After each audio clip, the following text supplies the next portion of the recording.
Caros e caras colegas, boa tarde a todos e a todas. Vamos dar início a esta, que é já a 10ª sessão do curso de Arrendamento Urbano. Hoje contamos com a honrosa presença do Dr. Edgar Valles, que irá falar sobre o tema penhora e venda de imóvel arrendado e sua repercussão sobre o arrendamento. O Dr. Edgar Valles já é uma presença habitual na delegação da Ordem dos Advogados de Braga, já não é a primeira nem a segunda vez que está connosco. Aliás, a última foi no congresso, no segundo congresso de processo civil, realizado em Braga em 6 de março do corrente ano, e mais uma vez é uma honra tê-lo connosco e endereço desde já o nosso penhorado agradecimento. Apresentando uma breve nota curricular do Sr. Doutor. É advogado desde 1977, foi colaborador da revista Seara Nova, do Semanário Extra, do Diário de Lisboa e do Público, onde manteve um consultório jurídico e um consultório na edição online.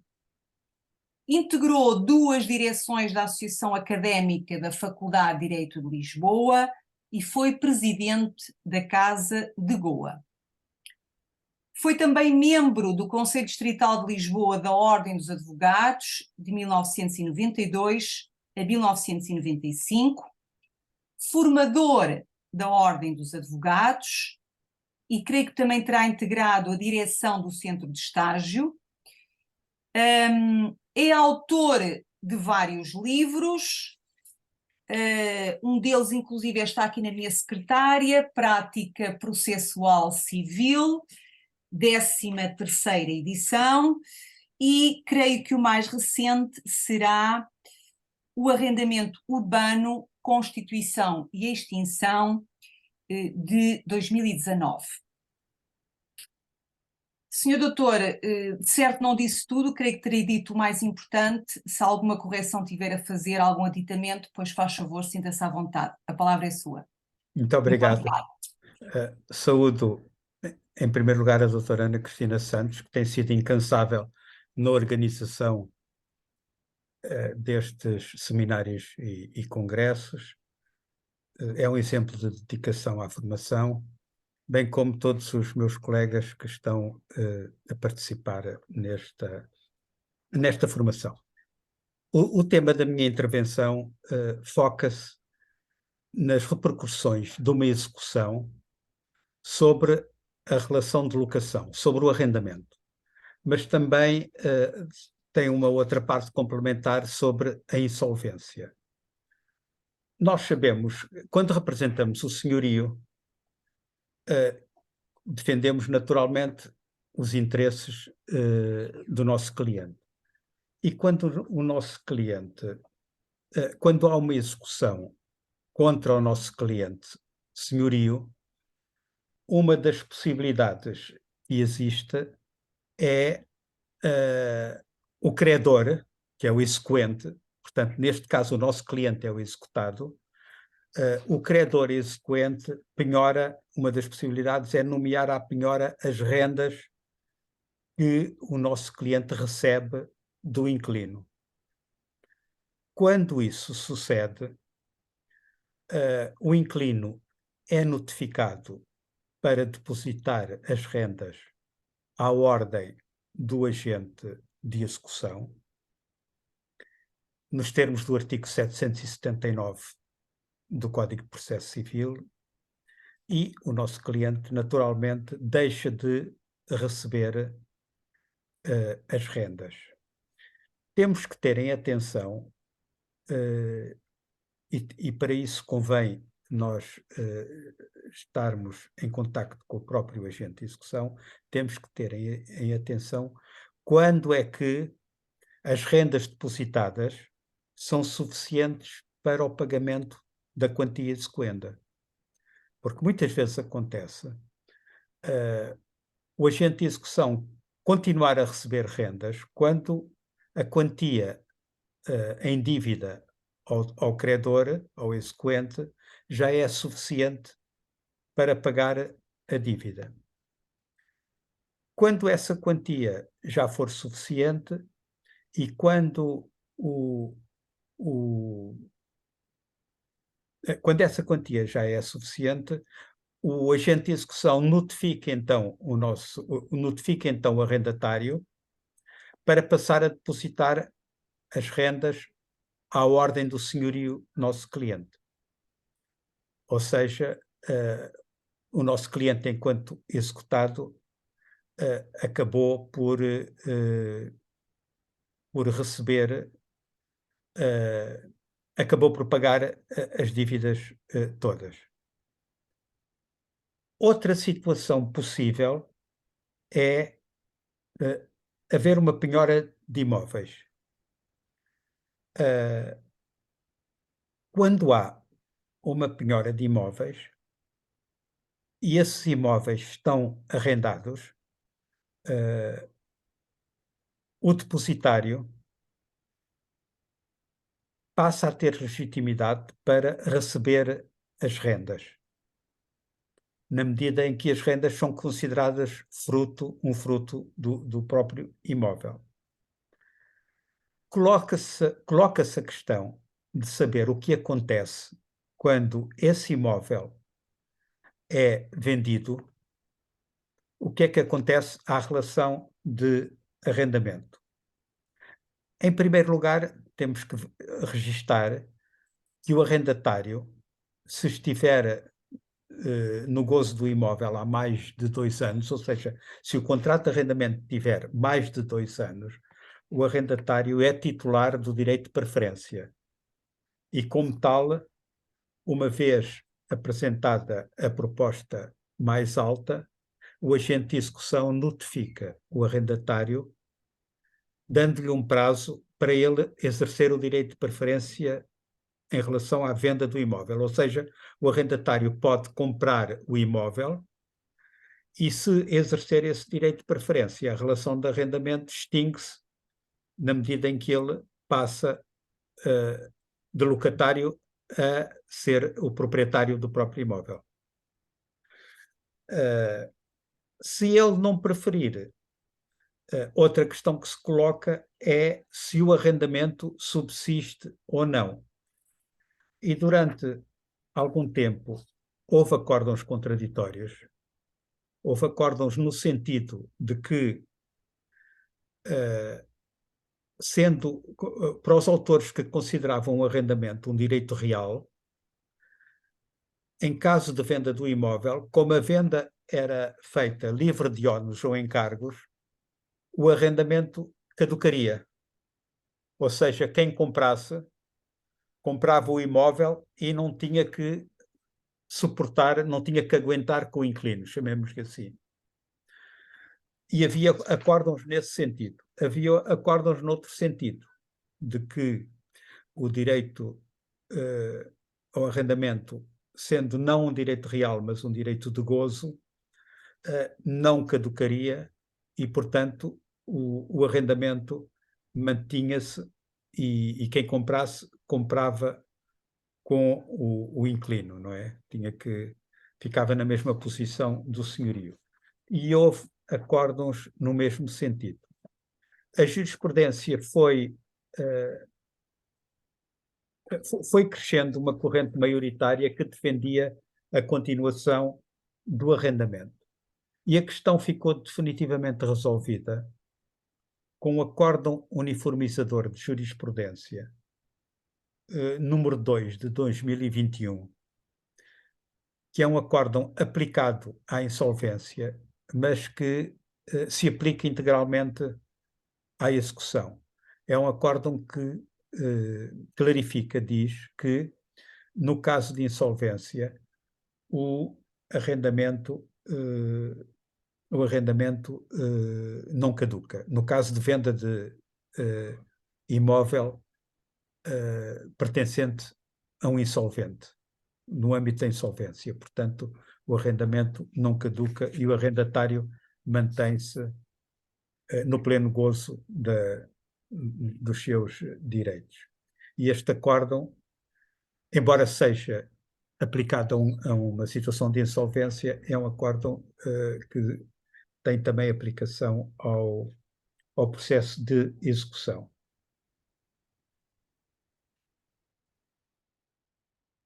No que respeita à situação da subsistência do arrendamento em caso de hipoteca, temos a distinguir duas situações.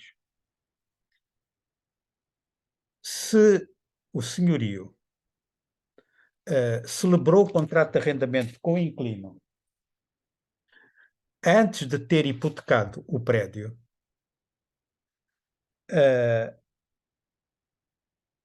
o contrato, se celebrou o contrato de arrendamento antes de ter hipotecado o prédio, o contrato de arrendamento não termina.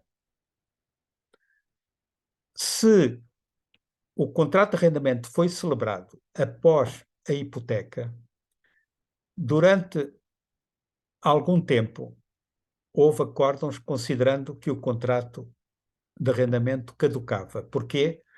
Porque o imóvel estava hipotecado ao banco e os bancos, no contrato de empréstimo, têm habitualmente há uma cláusula a dizer que o mutuário não pode dar de arrendamento o imóvel. E como tal, com base nisso, considerava-se que se o mutuário, proprietário do imóvel, onerado por uma hipoteca, tinha celebrado um contrato de arrendamento, portanto, após a hipoteca, se o imóvel fosse vendido, esse contrato de arrendamento caducava.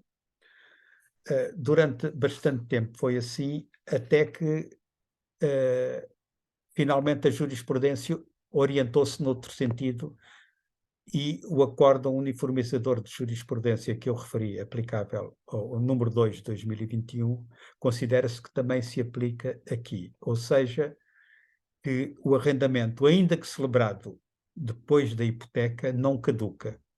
Os bancos insurgiram-se contra esta orientação, porque de certo modo defrauda as expectativas. Verifiquem o que é o banco emprestar dinheiro a alguém para celebrar um contrato de mútuo destinado à habitação própria, celebra a hipoteca, entretanto o mutuário deixa de morar na casa, arrenda por um valor inferior ao do mercado, por um valor bastante baixo, o banco move a execução hipotecária.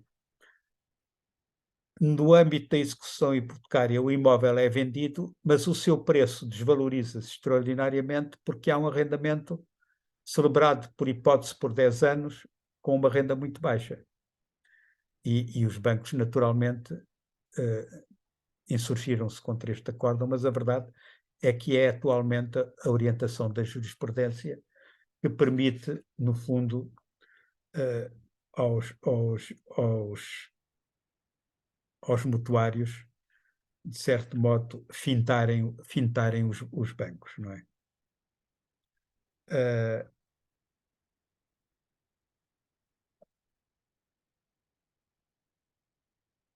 Vamos agora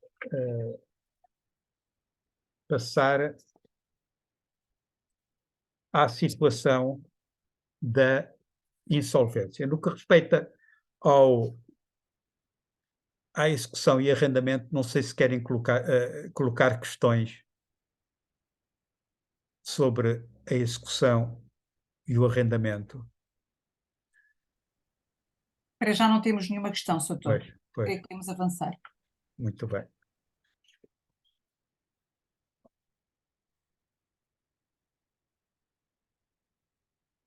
Há ainda em relação ao arrendamento uma questão que é importante.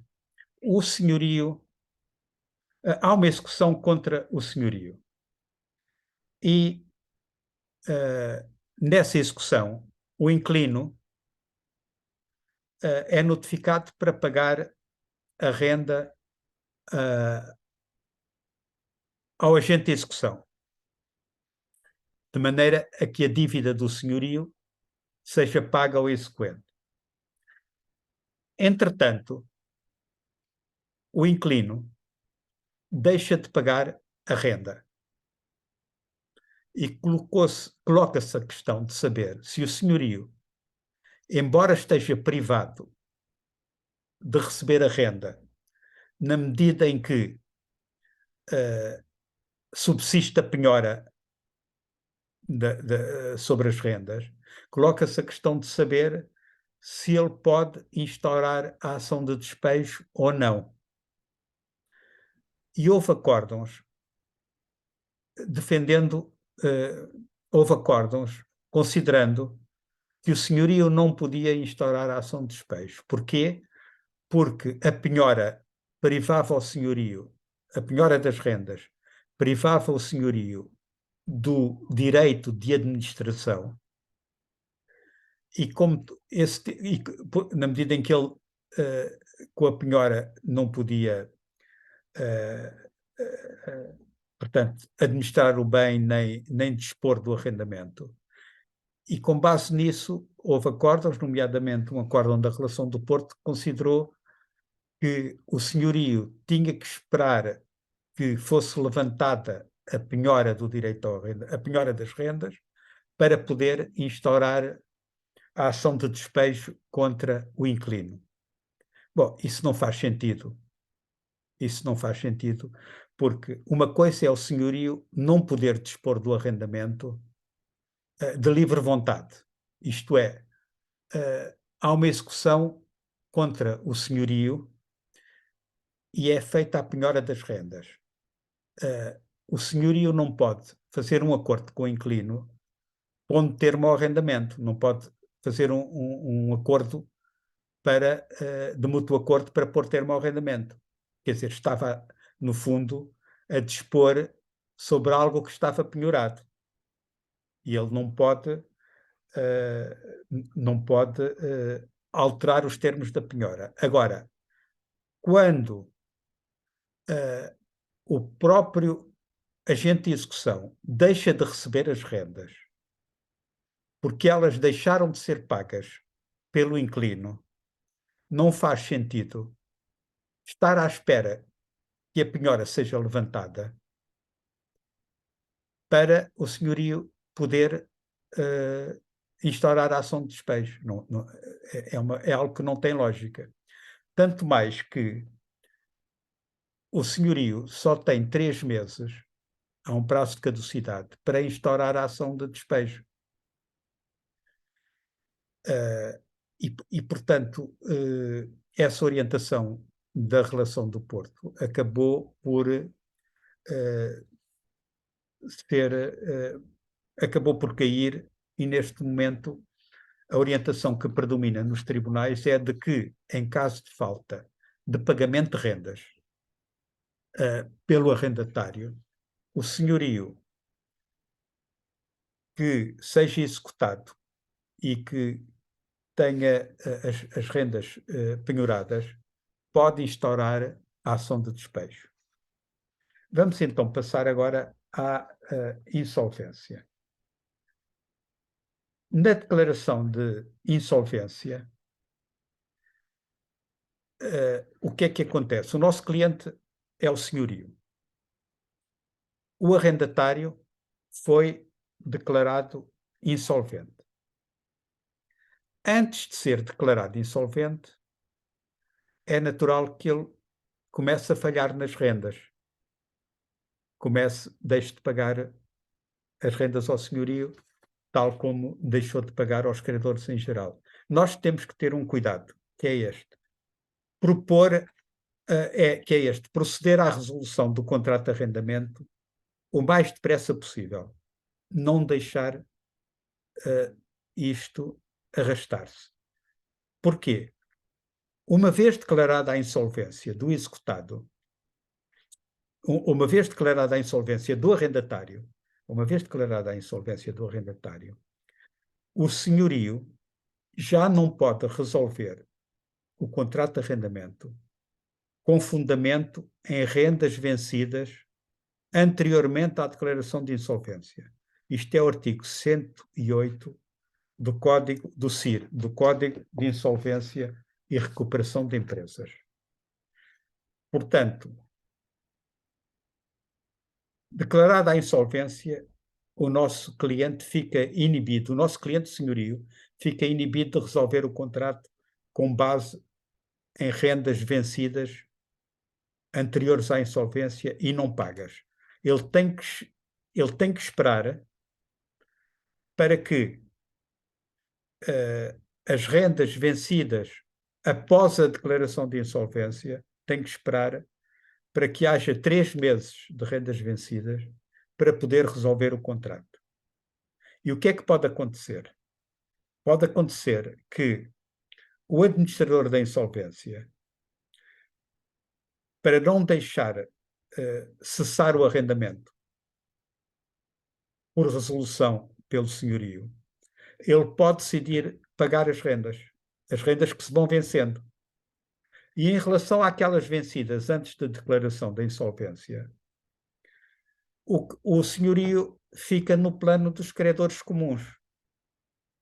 Não pode cobrá-las à frente dos outros credores. Entra no rol das dívidas que, em geral, nunca são pagas, porque há credores privilegiados. Portanto, temos que ter este cuidado de atentar se o arrendatário está em situação económica difícil, deixou de pagar rendas, avançar logo com a resolução do contrato, logo que perfaça os 3 meses de falta de pagamento de rendas. Declarada a insolvência, o senhorio, declarada a insolvência, o administrador da insolvência tem 60 dias para proceder à denúncia do contrato de arrendamento ou mantê-lo. Se ele nada fizer, o contrato de arrendamento mantém-se e poderá, inclusivamente, ser vendido aquilo que se chama o direito do trespasse ao estabelecimento, não é? Ser vendido o estabelecimento enquanto direito. Como eu já referi, o Acórdão Uniformizador de Jurisprudência número 2, de 2021, veio definir que, em caso de venda de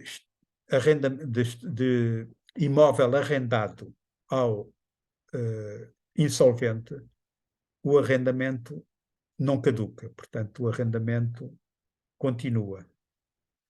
No que respeita aos processos de recuperação de empresas que estão, de certo modo, ligados ao CIR, que é o Plano Especial de Revitalização, o Processo Especial de Revitalização, PER, o PEAP, Processo Especial para Acordo de Pagamentos, e o RER, Regime Extrajudicial de Recuperação de Empresas, considera-se o seguinte: em relação ao PER e ao PEAP, não estão abrangidos por estas disposições protetoras da insolvência e, como tal, o senhorio é livre de proceder à resolução do contrato de arrendamento. No que respeita no que respeita ao PER e ao PEAP. No que respeita ao RER, aí a situação já é diferente. Portanto, aplicam-se as regras próprias do CIR. Esta foi a minha intervenção, que foi visada para aspectos essencialmente práticos da nossa vida profissional. E assim terminei a minha intervenção. Há aqui uma questão. Muito bem, Sr. Doutor, temos aqui uma questão. O colega, a doutora Cátia, que diz o seguinte: no caso de o arrendatário deixar de pagar as rendas penhoradas, o exequente pode promover a ação de despejo e exigir pagamento das rendas ao arrendatário na mesma ação?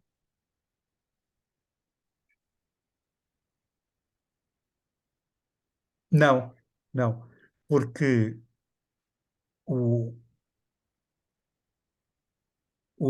aí o administrador o agente de execução é que pode promover, não é o exequente enquanto exequente, é o agente de execução é que pode agir contra o arrendatário e, portanto, atuar, no fundo, como agente de execução. Mas não é o exequente enquanto exequente.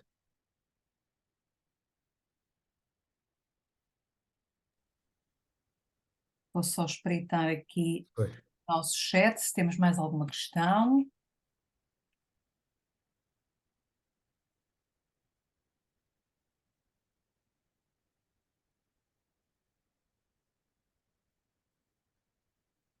Não me parece que tenhamos. Doutora Ana Cristina, como estamos só com meia hora, se me permitisse, eu iria só dar o meu comentário sobre este programa Mais Habitação.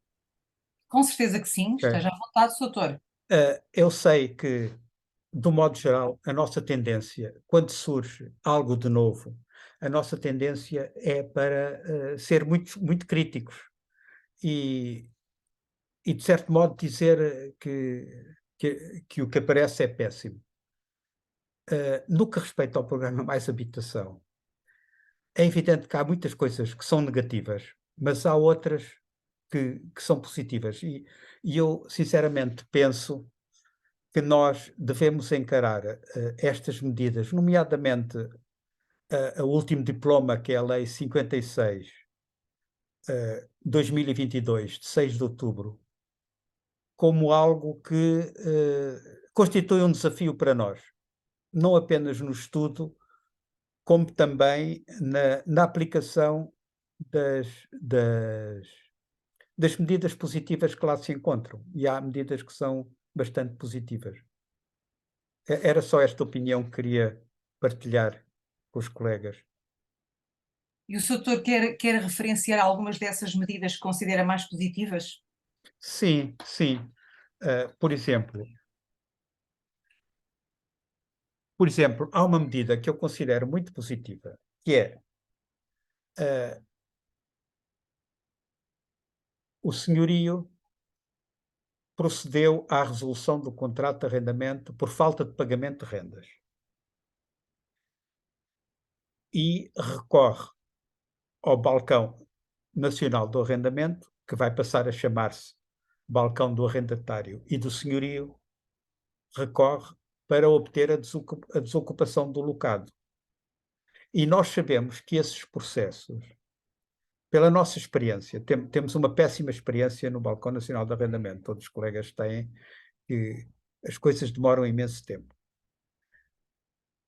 Uma das medidas positivas, que eu penso que é mesmo muito positiva, é o seguinte: fim do prazo de oposição do arrendatário, fim do prazo de oposição, o arrendatário é notificado do requerimento do senhorio para a desocupação e tem 15 dias para se pronunciar. Findo esse prazo, as rendas, durante 9 meses, são asseguradas pelo Estado. O pagamento das rendas ao senhorio, com o limite de 1,5 vezes a remuneração mínima garantida. O que é que isso faz? Isto, no fundo, é uma assunção de culpas do Estado.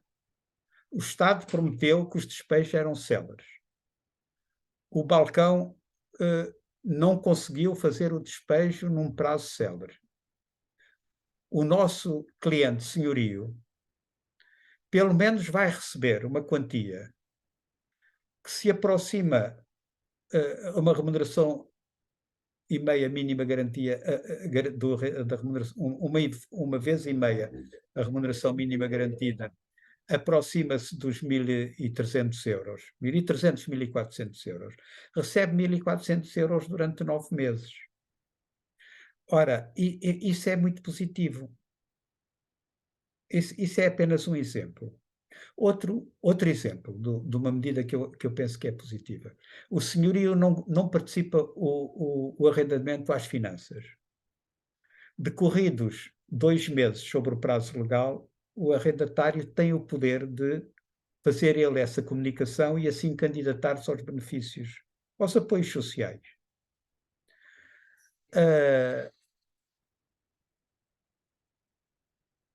Ainda no âmbito do balcão nacional do arrendamento.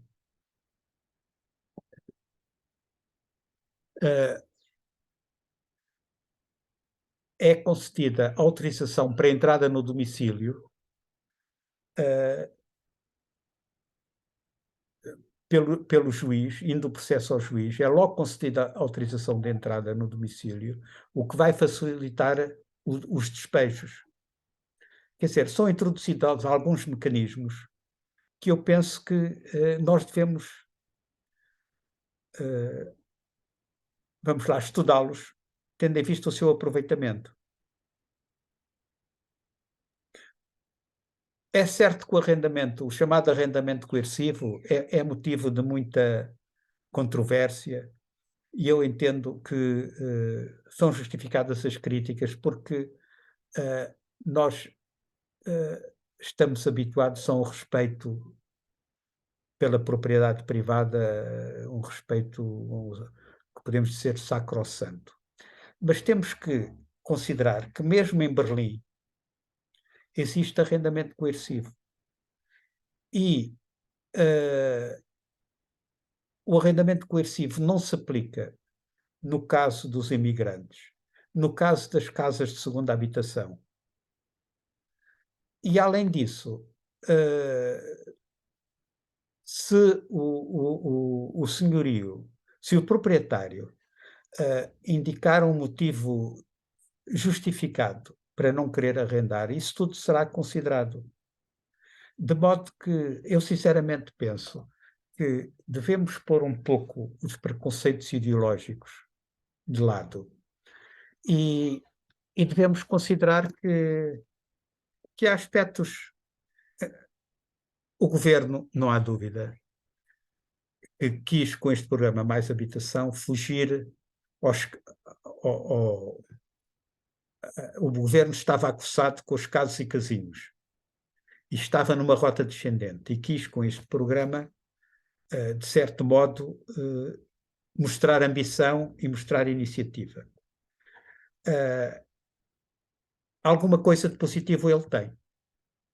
E é isso que nós devemos também apreciar. Era só isso, doutor. Doutor, mas não acha, pelo menos da leitura que eu já fiz, e já fiz várias Sim. leituras sobre o programa, não lhe parece que ele tenta disparar em todas as direções? É um facto. É um facto. É um programa que tenta disparar em todas as situações. Mas outro aspecto positivo, os incentivos fiscais. Neste momento, um senhorio paga de taxa de tributação autónoma 28%. Com as alterações ao código do IRS, facilmente poderá passar a pagar 15% de imposto. Como? Basta ele fazer um contrato de arrendamento por 5 anos e 1 mês, ou seja, em vez de fazer contrato por 60 meses, que são 5 anos, a maioria dos senhorios faz por 5 anos, basta fazer por 62 meses e à taxa autónoma de 25%, ainda tem uma dedução de 10%. Fica nos 15%. Sim. E isso só se altera se o contrato de arrendamento cessar por iniciativa do próprio senhorio.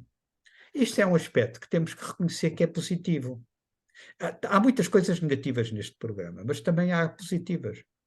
Pois, e se calhar não se percebe muito bem o que é que no programa é essencial e o que é que nele é secundário. É, Porque, de é facto, ele verdade. dispara em todas as direções. E eu até perguntava ao Soutor o seguinte: que lhe parece? Pode-se considerar que é um penso rápido ou um tiro de rajada? Ó, doutora, eu penso que é as duas coisas. O governo estava acossado. O governo estava acossado. E Quis pôr um penso rápido. quis pôr o preço rápido. E quis, de certo modo, recuperar a iniciativa e subir nas sondagens. É um Exatamente, facto. E disparou em todas as direções. em todas as direções. Não, Claro. Sendo que este problema da habitação não é o único de Portugal, não é? Isto é um não, não, não. problema europeu, pelo menos é um problema europeu. Não, ó, doutora, e é um problema muito complexo que também está ligado com a imigração. Nós, se formos a Lisboa, e no Porto deve ser a mesma coisa. Aqui, por exemplo, a minha cidade é Odivelas. Uh, Houve uma série de imigrantes que instalaram tendas no espaço público, em jardins, mas às dezenas de tendas. E a Câmara Municipal tentou desalojá-los porque estão no espaço público. Não conseguiu, porque porque a fiscalização municipal não detém poderes de polícia. O presidente da Câmara foi falar com o comandante da polícia. O comandante da polícia disse que não podia desalojar as tendas, não podia tirar as tendas dali, porque era introdução em casa alheia e precisava de mandato do juiz. E o presidente da Câmara disse ao comandante: então, se eu instalar uma tenda, o senhor comandante também não me vai pôr fora, pois não? E o comandante disse: vou, porque o senhor, se instalar a tenda, está a fazer campismo porque tem uma casa própria, enquanto eles não têm casa. Quer dizer, Pois. quando entra em Portugal uma catadupa de imigrantes e não há casas, quer dizer, o problema da habitação é muito difícil de resolver. É. Mas começar, por exemplo, na Dinamarca, os que não são residentes não podem comprar habitação. Pois, eu sinceramente penso que os programas municipais devem diferenciar quem é residente e quem não é residente. Mas há um acórdão do Tribunal Constitucional, que a doutora conhece, do ano passado, em relação aos regulamentos municipais, que é uma coisa aberrante, que diz que os regulamentos municipais não podem estabelecer como critério a residência no concelho. Ou seja, um indivíduo que mora em Braga pode candidatar-se a uma habitação em Tavira. Precisamente. Não. E mais, os imigrantes, como não há diferenciação entre nacionais e estrangeiros, eu penso que devia haver, porque a Constituição consagra certos direitos fundamentais para os cidadãos nacionais. Penso eu. E cidadãos da União Europeia.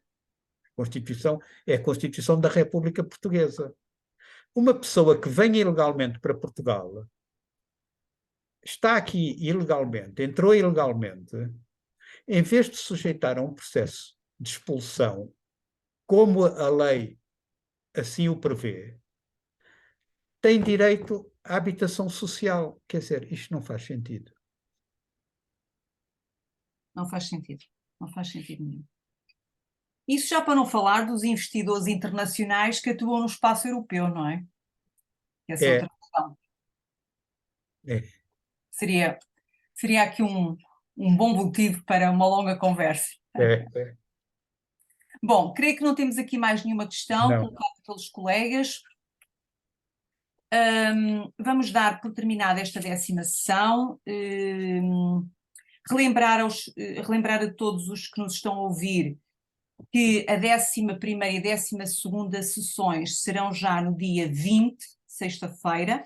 Será uma sessão mais longa porque será ministrada conjuntamente pela senhora desembargadora doutora Albertina Pedroso e pelo doutor Manteigas Martins. Portanto, terá uma duração aproximada de 2 horas. Amanhã faremos aqui uma interrupção no curso de arrendamento, mas teremos uma sessão para os colegas que quiserem participar. O link de inscrição está disponível na página Facebook da Delegação de Braga. Uma sessão, dizia eu, sobre empresas online 2.0. Portanto, é um workshop prático que será ministrado pelo Dr. Rui Maurício, que é o fundador do portal Forense e atualmente é quadro superior do Ministério da Justiça. São todos convidados, basta inscreverem-se, porque de facto o link só será enviado para os colegas e as colegas inscritos. Doutor, muito obrigado. Renovo os meus agradecimentos por esta honrosa presença. Até uma próxima oportunidade. Boa tarde a todos e a todas e até breve. Muito obrigado, doutora.